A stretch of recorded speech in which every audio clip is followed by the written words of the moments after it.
किन त्यो जग्गामा घर बनाऊ, बजेट यताउता, मलाई यो लफडामा पर्नु नै छैन। बरु बहिनी कुनै बनिसकेको घर छ भने चाहिँ मलाई त्यो देखाउनु भन्नुहुन्छ भने चाहिँ यो म पछाडिको घर चाहिँ हजुरहरूको लागि है त। लोकेसन वाइज म चुवादासी तपाईँलाबाट करिबन 800 मिटरको डिस्टेन्समा अवस्थित यो 3 आना क्षेत्रफलमा फैलिएको ब्रान्ड न्यू प्रपर्टी मैले आज हजुरहरूको लागि भनेर सेलमा लिएर आइसकेको छु है त।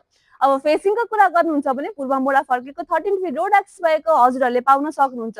अब पार्किङको कुरा गर्नुहुन्छ भने पार्किङ स्पेस पनि एकदमै स्पेसियस, हजुरको एउटा गाडी र 2-3 वटा बाइक एकदम मजाले अट्छ भने तल हजुरहरूले 1 बीएचके रेन्टल स्पेसको लागि दिन सक्नुहुन्छ भने आफू बस्नको लागि चाहिँ 4 बीएचके अभाइलेबल छ विथ 1 अट्याच बाथरुम। लिभिङ स्पेसको कुरा गर्नुहुन्छ भने लिभिङ स्पेस पनि एकदमै स्पेसियस, हजुरले पार्किङ खसिङ लाइटिङ गरेको पाउन सक्नुहुन्छ भने किचन पनि एकदम मोड्युलर तरिकाले डिजाइन गरिएको, पूजा स्पेस पनि एकदम बवाल तरिकाले डिजाइन गरिएको है त। अब फेसिलिटिजको कुरा गर्नुहुन्छ भने हजुरहरूले पानी बत्ती ढलको त सुविधा पाइ नै हाल्नुहुन्छ। यहाँदेखि हजुरको मेन हाइवे पनि एकदमै नजिकै भइ नै हाल्यो, बसिसकेको एरिया छ।